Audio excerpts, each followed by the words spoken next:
Hi, welcome to an all-new episode of the DeviantArt podcast. My name is Matt Buchholtz. I'm your host, ggMattB, and I'm coming to you live from DeviantArt HQ here in Los Angeles. Today, we've got with us a fantastic special guest known for her manga-inspired artwork and also her spectacular colors.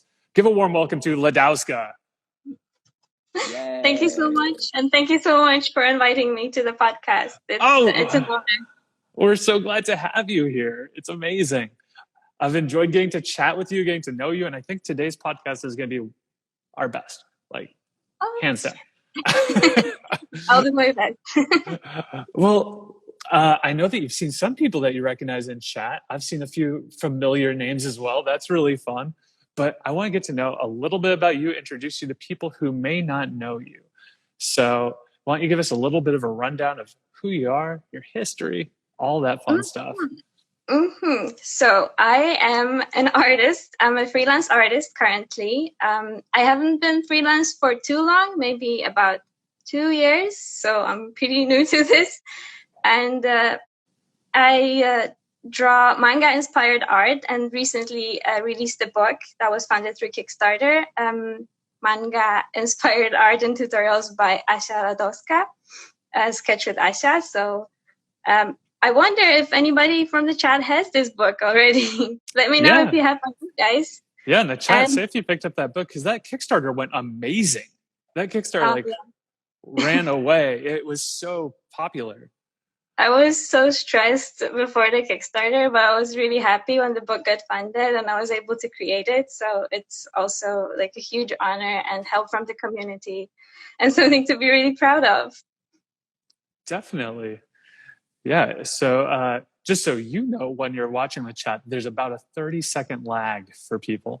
So it takes a little bit of time to see the answers sometimes. But you started on DeviantArt like 11 years ago, which is crazy. Yeah, first post is from 12 years ago. From 12 years ago? Oh my gosh. Yeah. I can't even believe that there was 12 years ago for you to have been of age to be creating art. Well, yeah, I'm not that young anymore. Well, what was it like when you first started posting art, when you first decided like, hey, we're going to start putting art out there? Well, I think it was quite scary because I was pretty young and I didn't really know how this internet worked and what an immense power it has. But DeviantArt was the place where I won my first art competitions, where I made my first art friends, and it was my introduction into the art community, and it felt amazing because I'm from Poland, from rather a small town in there, so that there's not that big community that you can grow together. Also, I really love manga style, and when I went to art school, the teachers told me, if you keep drawing like that, well, you're not gonna get to any university. You won't even get to this school. You can't keep doing it. So I felt really oppressed with my art style. And trying to get art, it didn't matter what I did. I changed my style and I started drawing realistically, and still teachers didn't approve of any of that. So it was such a different world to put stuff online where you actually find people that like your art and you can hear nice things about it and also learn from others. Because as a community, we ask each other questions, we get answers, we help each other, discuss the tools, and it's building and growing. You can't do that in school. I think that's such an amazing thing too, is that the artistic community online, no matter what platform you're on, really does want to all grow together. I feel it's one of the few spaces that's not as competitive and more community driven.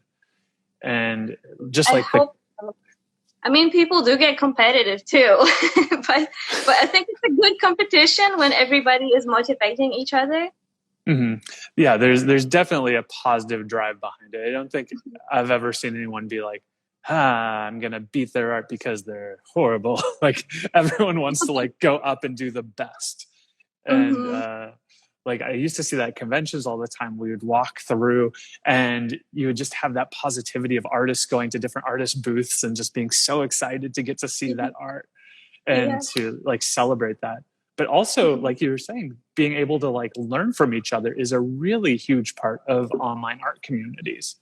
How did you kind of take that learning and apply that, especially when you made your book, which is like a bunch of tutorials? Mm-hmm. Well, everything that I know, like I can say most of the things that I know right now, I learned from the internet and from other people.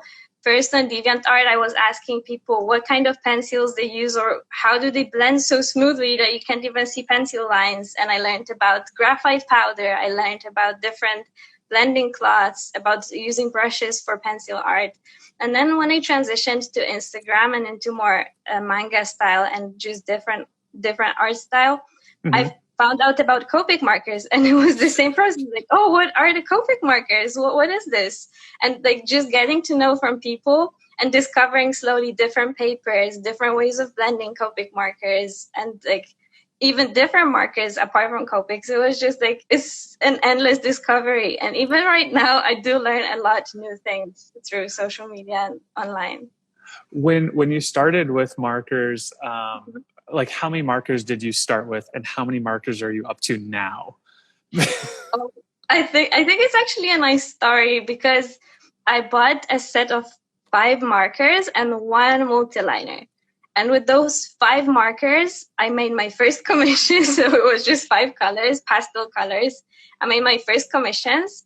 And from the money that I got from commissions, I bought more markers. And it continued for years. And in about 4 years, I collected almost all of the markers. So like 358 it is. It's quite a collection. You know, I'm here in Japan right now, and I traveled with all my markers. And it's not going to be a lie if I say it's half of my luggage. Oh my gosh.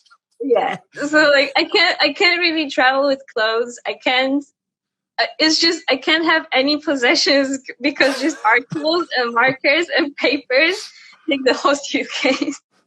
I love kind of this alternate universe I've created in my head where the markers are kind of holding your closet hostage of like, you can only have space for us.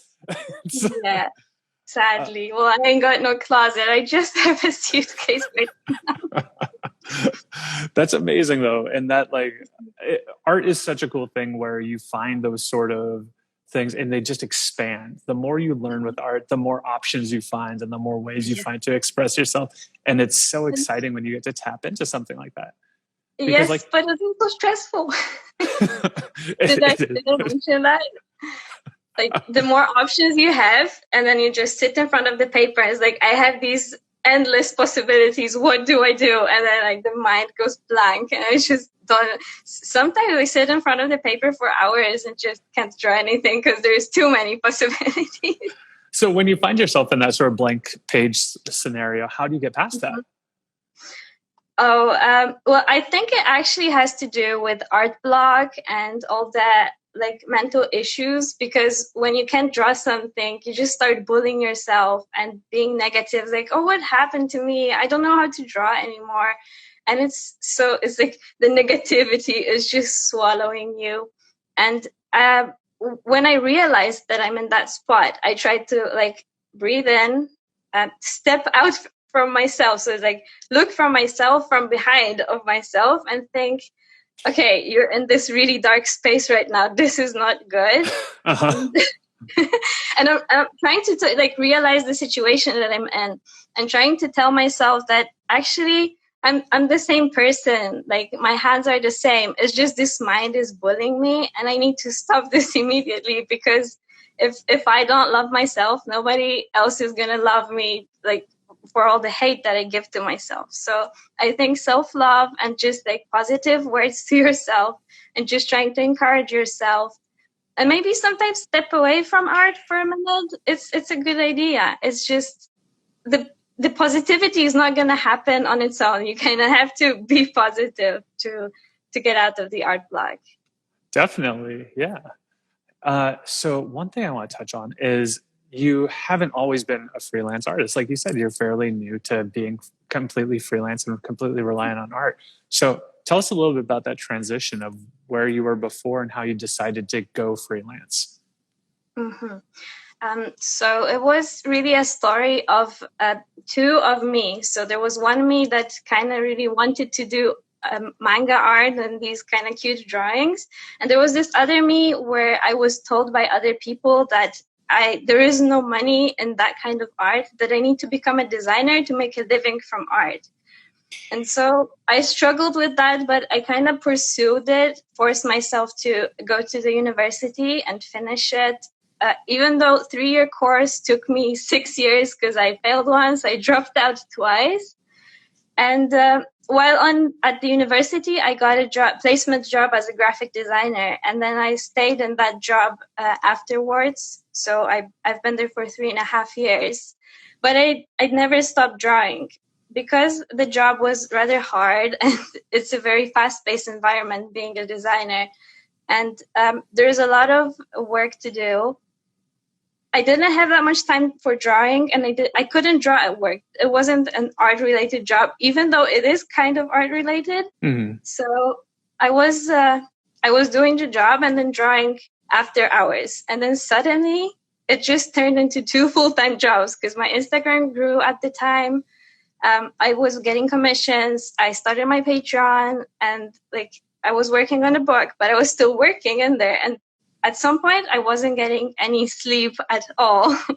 It was just 1 hour nap, and I had to go back to work there, coming back, doing the drawing. And I couldn't keep up with it anymore. I kind of burnt out at work too. So I had to make the decision whether which job to have. I couldn't have both of them. And then I really value my employers for that, because I went up to them and said what my situation is and that I need a break from my job. I wasn't ready to just quit yet because that was a bit of a big decision for me. Yeah, very big decision. Yeah, I wasn't ready for that. I was scared, the money's going to stop. I'm going to die of hunger, going to go dead. And what am I going to do? So I literally just asked them for a leave for 6 months, and they granted it for me. So I was able to go do my own thing, try it out. And if it doesn't work, I could go back to work and just start over there.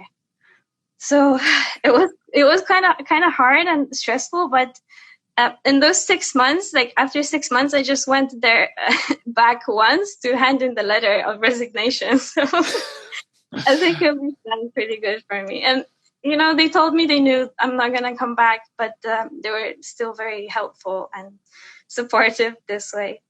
That's amazing that they were so supportive. I think it's very special that they were able to do that for you. So something you touched on there is the stress level that goes into making that decision. And something that really stuck with me in our previous talk was how many times you forced yourself into uncomfortable situations and outside your comfort zone, and how that's really shaped your career in a way. And so what sort of things, just from a very top level perspective, would you say, what are the benefits of pushing yourself outside of your comfort zone? Well, I think I wouldn't achieve anything without pushing myself outside of the comfort zones. Without the courage to post online, I wouldn't even grow any social media. Without the courage to try to go to conventions, I wouldn't even know what it's like. I wouldn't meet any other artists. I wouldn't travel the world like I did last year. It's just without pushing myself, and with even in art, even in drawing things that I'm not really comfortable with drawing, or I don't know how to draw yet. If I didn't push myself, I wouldn't be where I am right now. Yeah, it's one of those things where it's you have to do certain things to become comfortable with them and to make them part of your comfort zone later. Like you said, even starting at that very base level of, it might be scary or stressful or worrisome to post your art online because a lot of people could see it. But once you do it enough times, you kind of realize okay, here's the worst that could happen. Here's the best that could happen. And I'm okay with those ends. And you start getting more and more comfortable to where that's just an easier thing to do. And then you get to make that next step of okay, now I'm going to try selling my art, or now I'm going to try doing something bigger. And you get to take those little steps each time to really grow yourself and become comfortable with each thing. Without stepping out of comfort zones, I definitely wouldn't even be able to draw what I can right now, because I always try to push myself into some sort of tasks. I have 30 days. For the next 30 days, all my drawings are going to include a hand, which I also did in the past. And this way I improved a lot on drawing hands. Well, if I didn't do that, all my posts on my social media would just be faces and nothing else. Because how would I draw hands, legs, or full bodies? I mean, hands are terrifying. I'm sure that the chat will agree that like hands are some of the most stressful things to draw.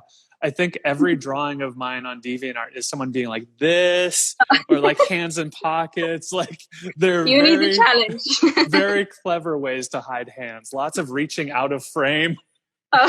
Holding that's a mug, good one, actually. where you just see like the very tip of the fingers. Like hands are terrifying. So like that's amazing that you pushed yourself to do that. And I mean, even in a grander scale, like you pushed yourself out of your comfort zone by traveling the world, like not even art related. So let's share like where you are now with everyone and kind of how you got there, like geographically. Oh, that's interesting. I'm in Japan right now, guys. It's 3 a.m. for me. I hope you appreciate my presence.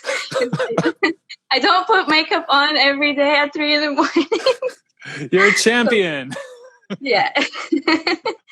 And how did I get here? I after traveling to the United States last year, to Poland, to the UK, to Germany, I was really excited for more travel, but needed a holiday. So I put some money aside, invested into this holiday trip to Japan, and came here in February. And then, what happened in 2020, like everything collapsed, everything got canceled, all my flights got canceled, all my conventions this year got canceled.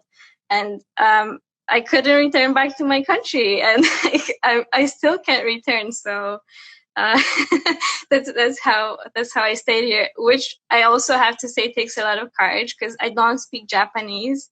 All I can say is like, please this, please that, or like how much, and then I still don't understand the answer. So that's amazing. Yeah. That's so brave to be in a country where you don't know the language super well.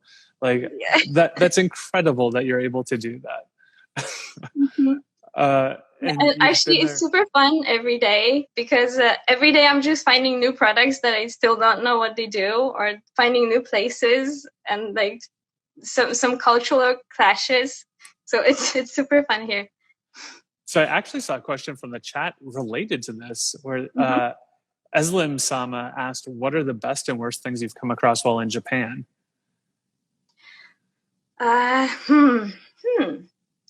Well, I actually don't know what are the worst things, because I feel like I love everything about Japan.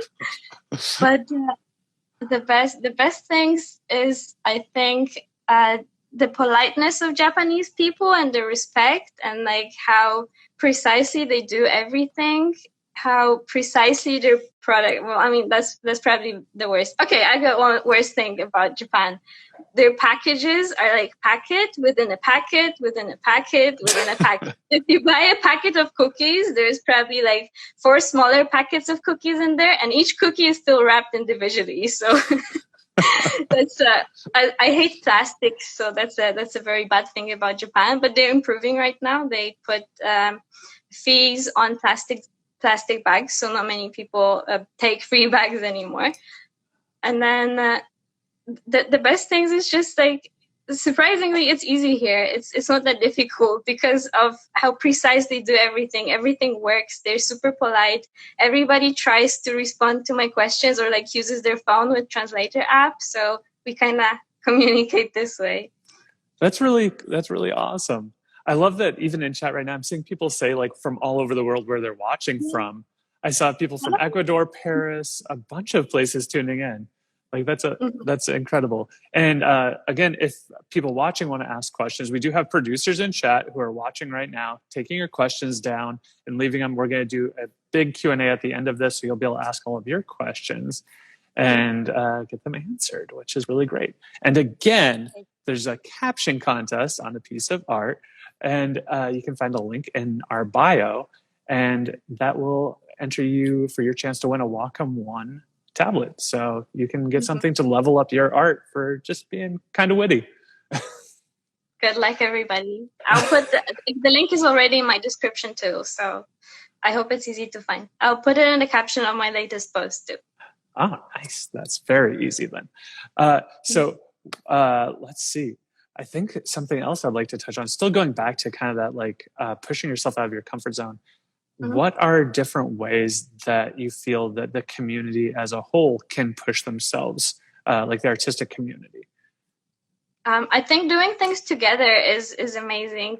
Like, I watch a lot of artists on Twitch and usually just try to draw along with them. And when I'm doing my voiceover lessons for patrons, I usually structure the voiceovers so that they can draw along with me. It's like, oh, you can do it this way, try to repeat what I'm doing, or try to do the same exercises. So I try to push other people out of their comfort zones too, not just myself. But I think, like, just drawing along and taking part in all the different events on social media, even like Inktober, which is coming, or which has been translated into so many other things like Witchtober, Sketchtober, or whatever somebody can come up with. So it's like a big event, and I think it would be amazing to push yourself out of comfort zones this month, like the next month in October. What else? It's just, just starting. The first step is you. You got to make the decision to do it. That's a real big one. And I think a lot of people, myself included, like, I'm old, like I'm ancient now. And I have a hard time going into new, yes, this is all Hollywood makeup and making me look very young. I'm 78 and I kid. But trying to take on new things and learn new things and be bad at them is a real big challenge and very much outside of your comfort zone. And so just starting is such a big step, and realizing that, like, you can only improve if you start. Otherwise, you're not going to improve at all. Yeah, you can watch for months. You can watch any tutorials anybody ever made on the planet. But if your hands don't try to repeat the tutorials, then it's not everything. Exactly. So a big thing that we've kind of touched on a little bit is that community space that is the artistic community. And something that I think a lot of people latch onto, and this ties into pushing yourself out of your comfort zone and so many other things, is imposter syndrome. And I think that everyone thinks that they have it, and they don't realize that everyone pretty much has it. And so I would love for you to talk a little bit about that and how, like, you've dealt with that and, like, focused on that and used that to improve your own art. Oh yeah, well, this is a bit of a difficult one because I don't have a solution for everybody for that. But yes, it does include me too.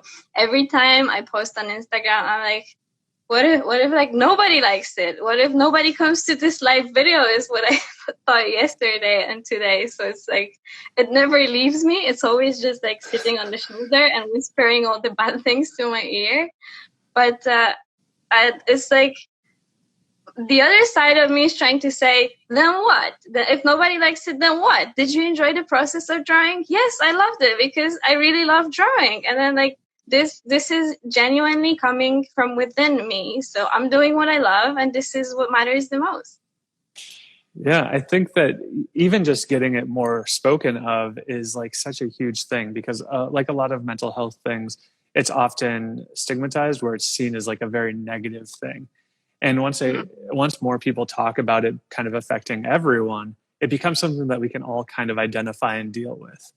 And the first thing is realizing what it is, and that it's actually a thing that you can name and tackle and battle with it. It's not just negative thoughts. It has a name and it has some sort of solutions to how to battle it. Exactly. And so when you are posting online and we've got that, like, social community, what sort of, like, friendships have you made just via the internet in the art community? Oh, I made a lot, and, like, I'm surprised because I made friends with people that before I was starting to post online, I was just admiring, and like, oh, they're so amazing. And right now we just chat normally as if we've been friends forever.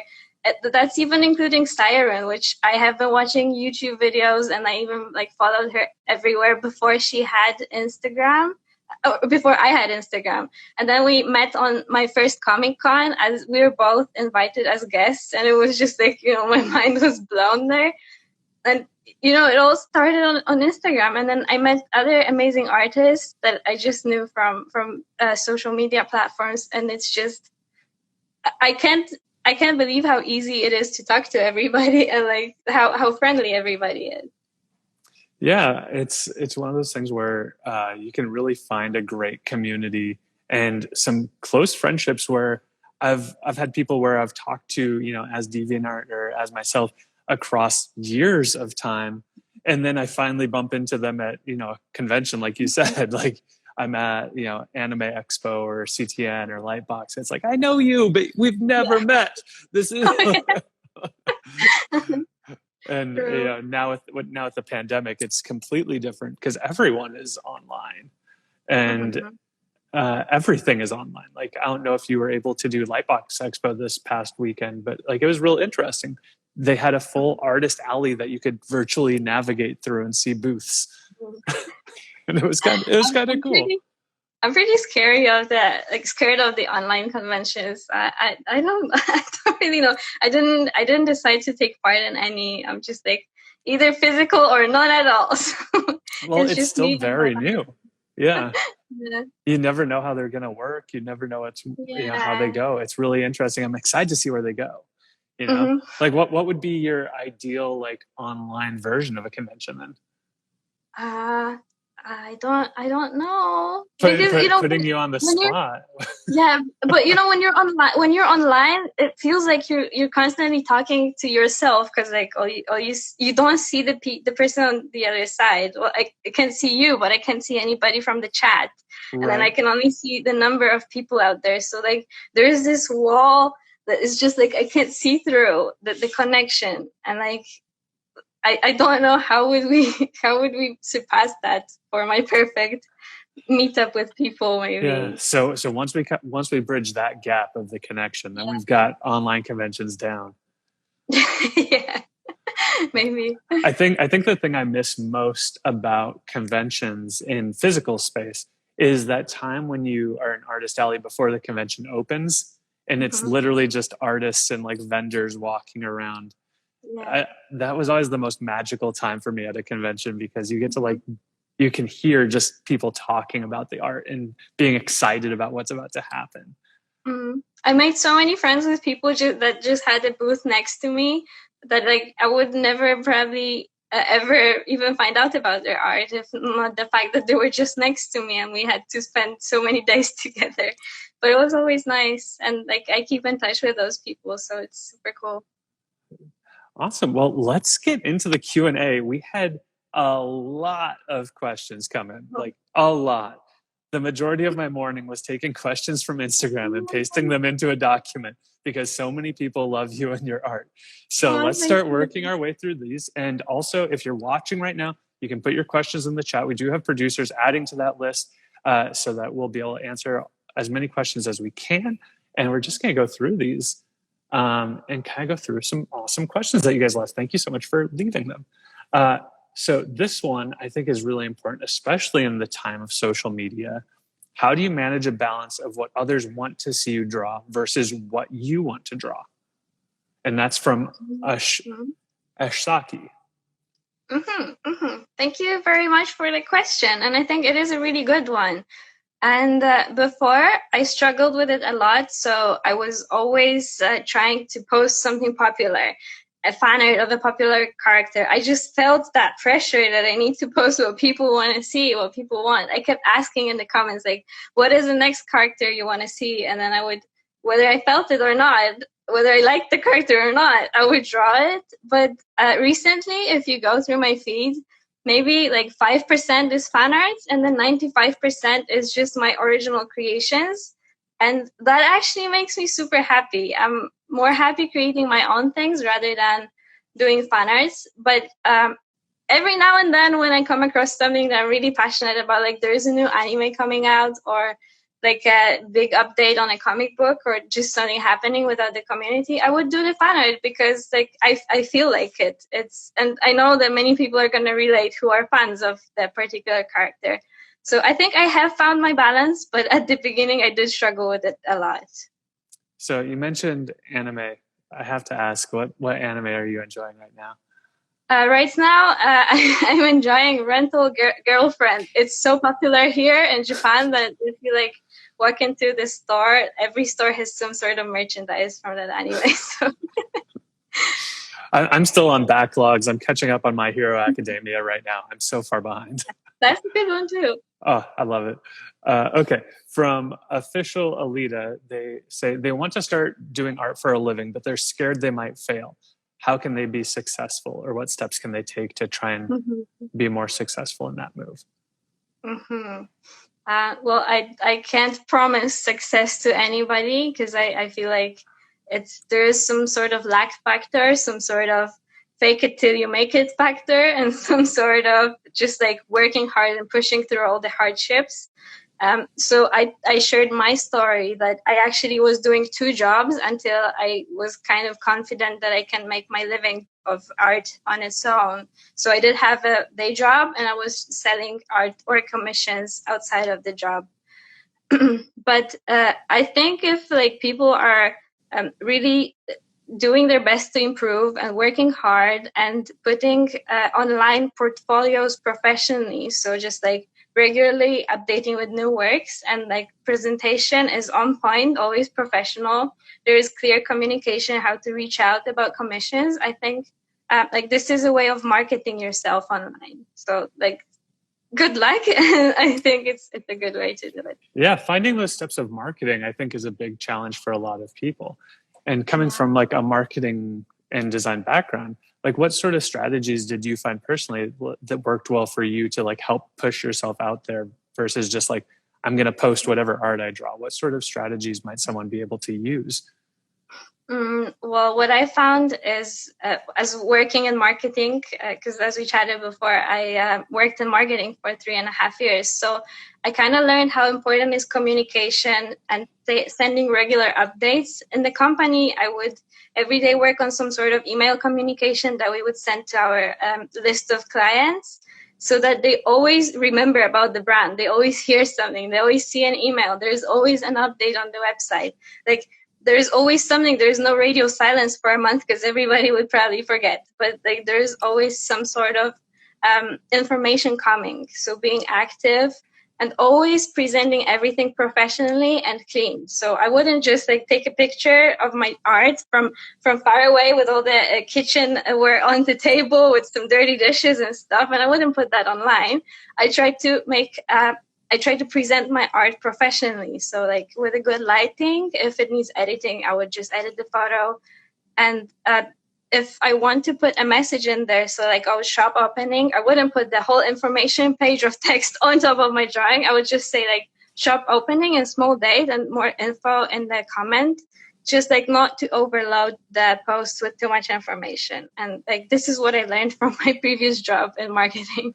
Yeah, I think that you do such an amazing job, especially looking at the way that you present your traditional work and like your marker work. You have like a little hint of like the markers off to the side and some of the colors you use. Like, it's such a beautiful presentation, but it also tells people at a quick glance, like, this isn't done necessarily in Photoshop. This is something done with markers. And it helps give so much information in a single image. Without it being too much. Like you said, you're not packing it with everything. You found a good balance to make it work. Let's see. This one is a good one. Also regarding like Instagram and presentation, from Illustration by Jean Yu, they ask, do you think it's important to curate a specific color palette for your Instagram feed? Well, I don't think that's necessary because on Instagram, people don't always go to your profile. So like probably a lot of people don't actually know that I have a curated feed with one row of pencil drawings, one row of traditional drawings and like color, and then one of digital art. Probably not many people actually know that. Now the chat is going to know. Yeah. Wait until after the podcast to look. Yeah. But it can be beneficial because like people could always recognize you for the color palette that you're using, but it can also be limiting because like what if someone doesn't like the colors that you're using? They'll be like, pink again. That's me, by the way. I just use pink and blue all the time. They're good colors. Yeah, I do try to get outside of my comfort zone and create something in green from time to time. I think green is my most avoided color, but I try my best. So personally, I don't try to limit myself, but if someone wants to, it can be used as a benefit too. So this is a good question, just kind of on life. Any tips on pushing yourself to improve without overdoing it and ending up hurting yourself from momentary pixels? So how do you find that drive and push yourself without reaching burnout? I might not be able to advise on this one because I literally, when I start something, I'm in the zone and I can be drawing for 14 hours. And if it doesn't work, I just rip it all off and say, what a bad day. And then, I don't draw for a few days after that because I just don't want to touch anything. So, I guess everything comes down to timing yourself and just controlling yourself, which I'm sorry, I can't advise on because I'm still working on this one. I think there's a thing too, where perhaps like as you reach more and more experience and you understand like some things aren't going to work and you do have those pieces that you're just going to tear up and get rid of, you develop a resistance to burnout from those things. And so you can realize like, hey, look, I need to let go of this stress right now. And that like take a little break, take a breather, and that's not going to impact me. And you can take those breathers and those breaks without it stressing you out that you're not working during that time. True. Because that's you know the best. I mean, that's a really big thing is a lot of people, when they take those breaks, they aren't actually taking a break because they're so worried about and stressed about the past and not letting go of it. It's just still kind of clinging to it. I know. I'm one of those. Oh, no. Thank you for the advice. I'll implement it in my art. So Little Man 95 wants to know, have you ever thought of making a manga? So I did start a few mangas. I started when I was at the university because I always tried to push my manga projects, and then every time I came with a proposal and with drawings for like, I want to do manga for this level, for this unit at the university, and they're like, why is it read backwards? You're in the UK. You are supposed to read books from like, this page, not from the back page. No, next. So they would never accept my project. I would still do them anyway, but they would just downgrade me for it. So I have a few projects that I started, but never finished. Also, there's like a lot I want to tell, but I'm super slow at drawing. I'm still trying to improve and get back on speed. So if I started drawing manga, you'll probably not hear from me for the next 5 years. And then after 5 years, I have 30 pages done, maybe. I think the time for manga is going to come. I really want to do one. Just not ready yet. So from Arima Fine, sorry if I mispronounce any names. I'm horrible at reading. They want to know, how has the long stay in Japan inspired your art? I actually love it super. Like, I love it so much here. And it's super inspiring every time I like feel really burnt out or just not feeling well about my art.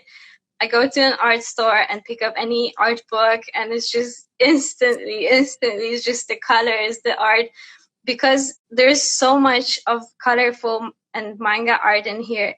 Even like in a computer catalog that I just posted in my stories today, all the computers were like presented with manga characters. So it was super cute. So like I did not experience this in any other country because it's not as popular. But here the inspiration is everywhere, and like I learned how to take it in. And like whenever I'm stuck or not inspired, I just look into any art books in the stores or any manga books, which are in any like convenience store in the corner. And I also got some books for myself too. So less clothes in my suitcase. Now I have a few more books to carry. And then, but by the end of this, by the time you go back to Poland, it's just going to be markers and books. I'm not coming back. I'm staying here. You're going to have one pair of sweatpants and a hoodie. Yeah, that's about what I have right now. That's amazing. I'm so envious that you have like such an amazing place where you can literally find your inspiration everywhere. Like that sounds like a dream as an artist. It is. It was always my dream to be here and to come here. And as much as this was me being here is an accident, then it's like kind of a dream come true. Ghost Postmal kind of tips into that with what made you fall in love with the manga style originally? The first manga that I found out about was Chobits by Clamp. And you can't explain love. When you see something, you just like, it grabs your heart, it grabs your soul. You're in love already, and you can't do anything about it. So, I was lost the moment I found about Chobits. Rachel Birnbaum wants to know, who are some artists that you admire and that inspire you?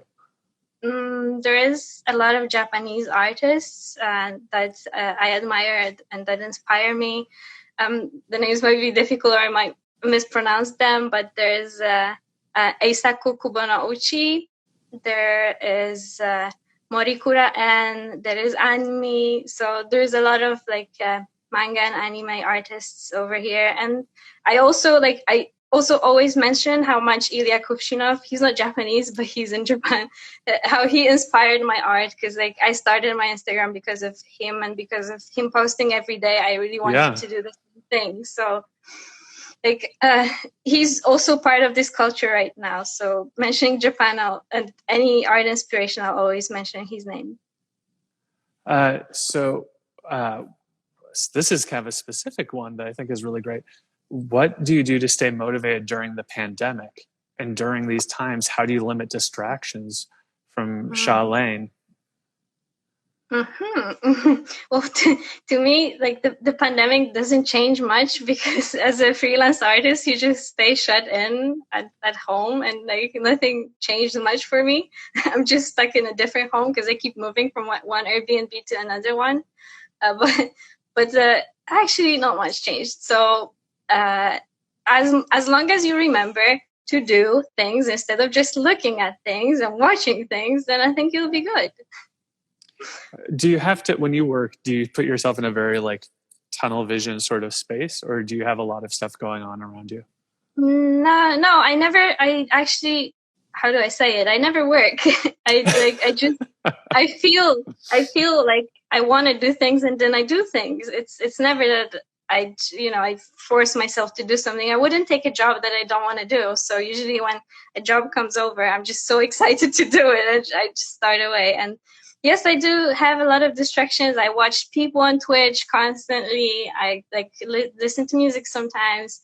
I have a lot of books and other stuff around me to just look at. So I have plenty of distractions, but I just love drawing so much. So I think like this is taking me in more than all the other distractions. So VineFox wants to know tips to improve on their line art. Like what's one tip that you would give people if they're struggling with like creating great line art? Or what's one common mistake you see people make with line art?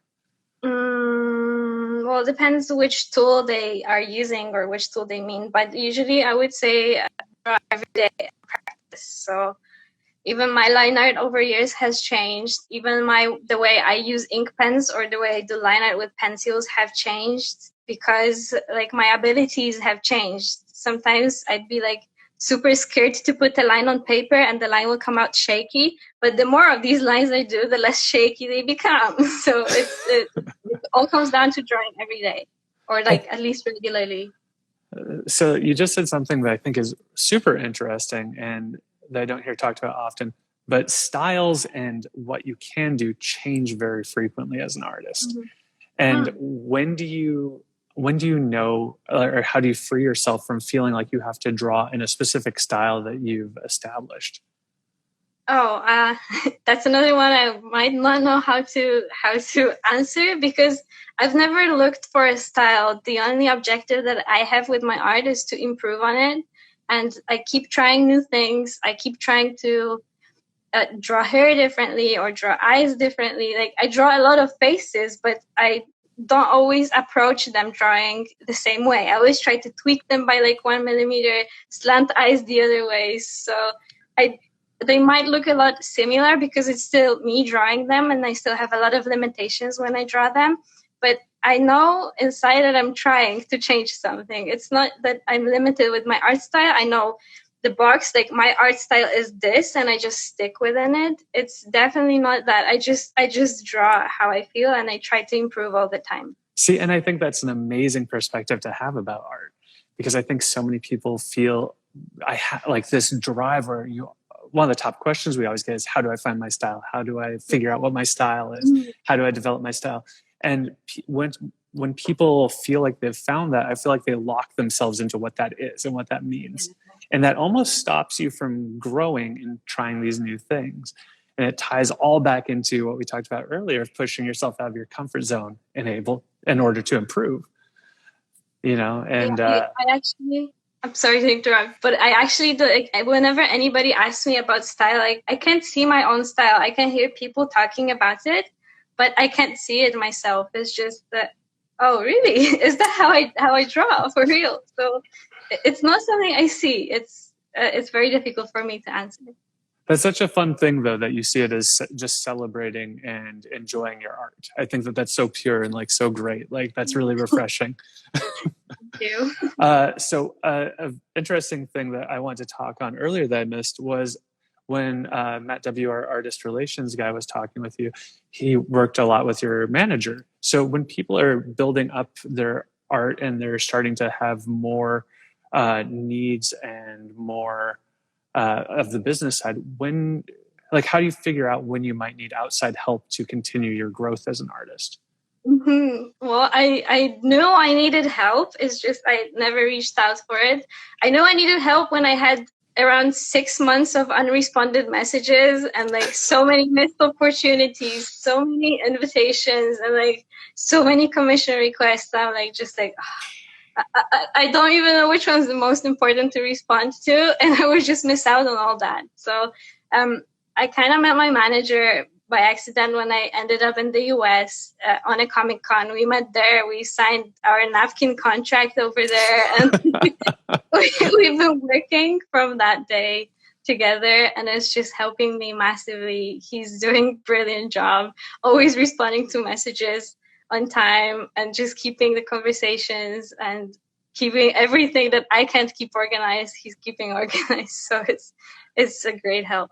It's always good to know when you might need help to like actually be able to reach out for it. So I think that that's really important for people to be able to identify.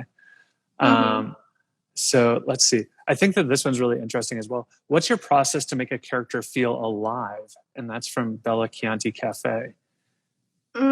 I think that if you try to put feelings in your characters, that's what makes them alive. Or if you try to put them into situations that are maybe part of your everyday life or your everyday struggles, something that other people can relate to, that is what brings character to life. But it's like more of a feeling kind of way. I'm not sure how to do it with actual art style or like with with the drawing, because as I said, I don't see my own art style. So it's just, I try to draw how I feel. And that's how I would approach this subject. Yeah, no drawing T-poses. You got to give them that emotion. Well, if this is the task, if you got to design a character, you might have to do a T-pose. Or if they're posing in a T, then you have to do it. So a couple of people have asked, what advice would be your biggest advice to give to young aspiring artists? And we've received that from several people, so I'm not going to name all of them. Well, I think like this would change. If you asked me yesterday, I would probably say a different thing. But today, I would say, like, don't be afraid of failure and just enjoy the process. So a lot of things come from joy and embracing the failures. It's not that I succeeded with everything I did in my life, that I didn't do anything wrong. God damn, I did so much wrong and I still don't know what I'm doing. But it's just like not being afraid. I think it's a good advice. Awesome. And then this is going to be our last question before we sign off, because we're getting close on time and Instagram's really brutal if we go over. A couple of people have asked this as well. How do you choose the shade, hues, color for your pieces? Because your art, I think, is so colorful and like so vibrant. Like, that's one of the first things that grabs people. Thank you. Well, as you said, I like choosing vibrant colors. So that's probably one of them. I would rarely choose from gray colors and work with those, because I would probably find it difficult. So I choose contrasting colors. I choose a lot of vibrant colors. And then the shading just goes, if I put a character in an environment, I'll try to match the environment with the shading.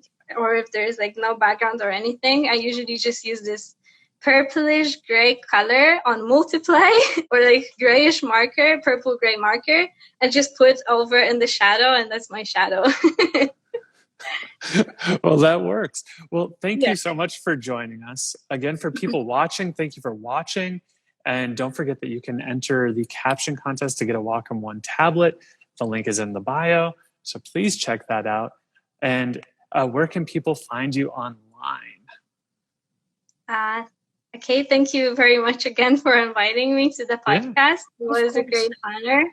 And online, I know my name might be a bit difficult and like a lot of people misspell or mispronounce it, but if you put Ladowska, which is Ladowska in Google or on Instagram, you should be able to find me. Also, you can find me by my book, which is Sketch with Ash. I think, a catchy phrase.